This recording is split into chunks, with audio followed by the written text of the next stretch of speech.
அஸ்வின்ஸ் இனிப்பு காரம் பேக்கரி மற்றும் செல்வ உணவகம். நாமக்கல் மாவட்டம் திருச்செங்கோடு கூட்டப்பள்ளி காலனியில் உள்ள ஏரிக்கரை அருகே கழிவுநீர் சுத்திகரிப்பு நிலையம் அமைப்பதற்கு எதிர்ப்பு தெரிவித்து அப்பகுதி மக்கள் 300க்கும் மேற்பட்டோர் கூட்டப்பள்ளி பேருந்து நிறுத்தம் அருகே உண்ணாவிரத போராட்டத்தில் ஈடுபட்டு வருகின்றனர். கூடுதல் தகவலோடு இணைகிறார் செய்தியாளர் மாதேஸ்வரன். வணக்கம் மாதேஸ்வரன், இந்த போராட்டம் குறித்தான முழு விவரங்கள்.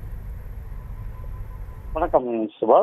திருச்செங்கோடு கூட்டப்பள்ளி காலனி பகுதியில் கூட்டப்பள்ளி ஏரி இருக்கு. இந்த கூட்டப்பள்ளி ஏரியில ஒரு பகுதியை தூர்த்து தான் கூட்டப்பள்ளி காலனியை அமைச்சாங்க.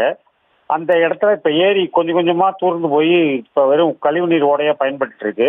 இந்த நிலையில அந்த இடத்துல கழிவு நீரை தூய்மைப்படுத்தி ஏரிக்குள்ள அனுப்புறதுக்காக கழிவுநீர் சுத்திகரிப்பு நிலையம் அமைக்கலான்னு 36 கோடியில நகராட்சியில திட்டம் திட்டினாங்க. இதுக்கு அந்த பகுதி மக்கள் கடுமையான எதிர்ப்பு தெரிவிக்கிறாங்க. அவங்களுக்கு அந்த பகுதியில் கழிவுநீர் சுத்திகரிப்பு நிலையம் வந்தால் பாதுகாப்பு இருக்காது, குடிநீர் நீர் நிலத்தடி நீர் பாதிக்கும்னு பயப்படுறாங்க.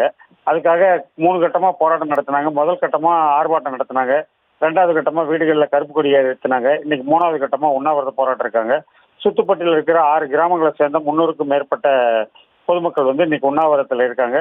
தொடர்ந்து போராட்டம் நீடிக்கும்னு அடுத்ததாக கலெக்டர்கிட்ட மனு கொடுக்கறதா இருக்கிறதாகவும் தகவல் தெரிவிச்சிருக்காங்க.